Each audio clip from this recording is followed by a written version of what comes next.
Hi hello ನಮಸ್ತೆ ಎಲ್ರಿಗೂ welcome to my YouTube channel. ನಾನಿವತ್ತು ಶಾವಿಗೆ ಉಪ್ಪಿಟ್ಟು ಕುಕ್ಕರಲ್ಲಿ ಮಾಡ್ತಾ ಇದ್ದೀನಿ.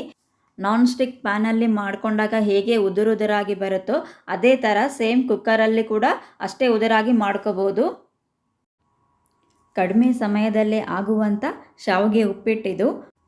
ಮಾಡಲು ಬೇಕಾಗಿರುವ ಇಂಗ್ರೀಡಿಯೆಂಟ್ಸ್ ನೋಡೋಣ.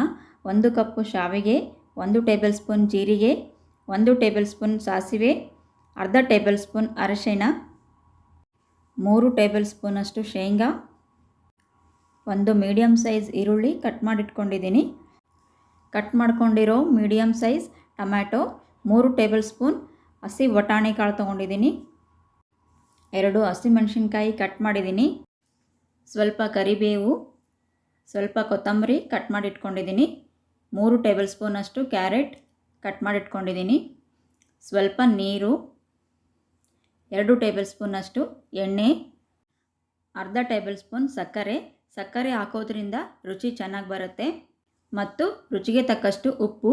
ಈಗ ಹೇಗೆ ಮಾಡೋದು ಅಂತ ನೋಡೋಣ. ಪ್ಯಾನ್ಗೆ 1 ಕಪ್ಪು ಶಾವಿಗೆ ಹಾಕ್ಕೊಂಡು ಹುರಿತಾ ಇದ್ದೀನಿ. ಗ್ಯಾಸ್ನ ಲೋ ಫ್ಲೇಮಲ್ಲಿ ಇಟ್ಕೊಂಡು ಹುರ್ಕೋಬೇಕು. ಗ್ಯಾಸ್ ಹೈ ಫ್ಲೇಮಲ್ಲಿ ಇಟ್ಕೊಂಡು ಹುರ್ಕೊಂಡ್ರೆ ಶಾವಿಗೆ ಬೇಗ ಕಪ್ಪಾಗ್ಬಿಡುತ್ತೆ. 1 ಟೇಬಲ್ ಸ್ಪೂನ್ ತುಪ್ಪ ಹಾಕ್ಕೊಂಡು ಗೋಲ್ಡನ್ ಕಲರ್ ಬರೋವರೆಗೂ ಹುರಿತಾ ಇದ್ದೀನಿ. ಬ್ರೇಕ್ಫಾಸ್ಟಿಗೆ ಈ ಥರ ಶಾವಿಗೆ ಉಪ್ಪಿಟ್ಟು ಮಾಡಿಕೊಂಡ್ರೆ ಬಹಳನೇ ರುಚಿಯಾಗಿರುತ್ತೆ. ಶಾವಿಗೆ ಉಪ್ಪಿಟ್ಟು ಮಾಡೋದಕ್ಕೆ ಬಹಳ ಟೈಮ್ ಏನೂ ಬೇಕಾಗಲ್ಲ. ಕುಕ್ಕರಲ್ಲಿ ಮಾಡ್ತಿರೋದ್ರಿಂದ ಬೇಗನೆ ಆಗಿಬಿಡುತ್ತೆ. ಈಗ ರೋಸ್ಟ್ ಆಗಿದೆ, ತೆಗೆದು ಸೈಡಲ್ಲಿ ಇಟ್ಕೊತಾ ಇದ್ದೀನಿ. ಕುಕ್ಕರ್ಗೆ 2 ಟೇಬಲ್ ಸ್ಪೂನ್ ಎಣ್ಣೆ ಹಾಕ್ಕೊತಾ ಇದ್ದೀನಿ. ಎಣ್ಣೆ ಬಿಸಿ ಆದಮೇಲೆ 1 ಟೇಬಲ್ ಸ್ಪೂನ್ ಸಾಸಿವೆ, 1 ಟೇಬಲ್ ಸ್ಪೂನ್ ಜೀರಿಗೆ ಹಾಕ್ಕೊಂಡಿದ್ದೀನಿ. ಜೀರಿಗೆ ಚಟ್ಪಟ ಅಂದಮೇಲೆ ಸ್ವಲ್ಪ ಕರಿಬೇವು ಹಾಕ್ಕೊತಾ ಇದ್ದೀನಿ. 3 ಟೇಬಲ್ ಸ್ಪೂನ್ ಶೇಂಗಾ, ಕಟ್ ಮಾಡ್ಕೊಂಡಿರೋ 2 ಹಸಿಮೆಣಸಿನ್ಕಾಯಿ, 3 ಟೇಬಲ್ ಸ್ಪೂನಷ್ಟು ಕ್ಯಾರೆಟ್, ಕಟ್ ಮಾಡಿರೋ ಈರುಳ್ಳಿ, ಟೊಮ್ಯಾಟೊ, 3 ಟೇಬಲ್ ಸ್ಪೂನ್ ಹಸಿ ವಟಾಣಿ ಕಾಳು, ಸ್ವಲ್ಪ ಉಪ್ಪು, ದಪ್ಪ ಉಪ್ಪು ಯೂಸ್ ಮಾಡ್ತಾ ಇದ್ದೀನಿ, ಅರ್ಧ ಟೇಬಲ್ ಸ್ಪೂನ್ ಅರಿಶಿಣ, ಅರ್ಧ ಟೇಬಲ್ ಸ್ಪೂನಷ್ಟು ಸಕ್ಕರೆ. ಎಲ್ಲ ಪದಾರ್ಥಗಳು ಮಿಕ್ಸ್ ಮಾಡ್ತಾ ಇದ್ದೀನಿ. ಮಿಕ್ಸ್ ಮಾಡ್ಕೊಂಡಾದಮೇಲೆ 1 ನಿಮಿಷ ಪ್ಲೇಟ್ ಮುಚ್ಚಿ ಬೇಯಿಸ್ಕೊತಾ ಇದ್ದೀನಿ.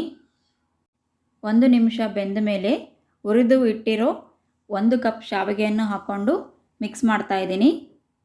ಸಕ್ಕರೆ ಆಪ್ಷನಲ್, ಇದು ಬೇಕಿದ್ರೆ ಹಾಕ್ಕೋಬೋದು, ಇಲ್ಲಾಂದರೆ ಸ್ಕಿಪ್ ಮಾಡ್ಬೋದು. ಈಗ ಚೆನ್ನಾಗಿ ಮಿಕ್ಸ್ ಆಗಿದೆ. ಇದಕ್ಕೆ 1.5 ಕಪ್ ನೀರು ಸೇರಿಸ್ಕೊತಾ ಇದ್ದೀನಿ.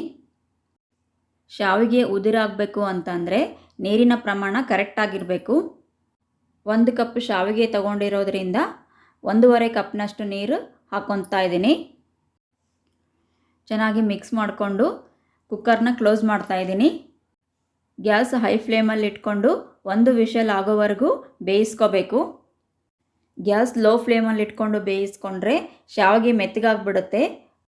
1 ವಿಷಲ್ ಆದಮೇಲೆ ಗ್ಯಾಸ್ ಬಂದ್ ಮಾಡ್ಕೊತಾ ಇದ್ದೀನಿ. ಈಗ ಕುಕ್ಕರ್ ತಣ್ಣಗಾಗಿದೆ. ಗ್ಯಾಸ್ ಎಲ್ಲ ಹೋದ್ಮೇಲೆ ಓಪನ್ ಮಾಡ್ತಾ ಇದ್ದೀನಿ. ಇದಕ್ಕೆ ಸ್ವಲ್ಪ ಕೊತ್ತಂಬರಿ ಹಾಕ್ಕೊಂಡು ಮಿಕ್ಸ್ ಮಾಡಿಕೊಂಡ್ರೆ ತಿನ್ನೋದಕ್ಕೆ ಬಹಳನೇ ರುಚಿಯಾಗಿರುತ್ತೆ. ಈ ವಿಡಿಯೋ ಇಷ್ಟ ಆದರೆ ಲೈಕ್ ಮಾಡಿ ಮತ್ತು ಕಮೆಂಟ್ ಮಾಡಿ ತಿಳಿಸ್ರಿ. ಬೇರೆ ರೆಸಿಪಿಗಾಗಿ ನಮ್ಮ ಚಾನಲ್ನ ಸಬ್ಸ್ಕ್ರೈಬ್ ಮಾಡ್ಕೊಳ್ರಿ. ಮಿಕ್ಸ್ ಮಾಡಬೇಕಾದ್ರೆ ಗೊತ್ತಾಗ್ತಿದೆ ಎಷ್ಟು ಉದುರಾಗಿದೆ ಅಂತ. ಶಾವಿಗೆ ಉಪ್ಪಿಟ್ಟು ರೆಡಿಯಾಗಿದೆ. Thanks for watching.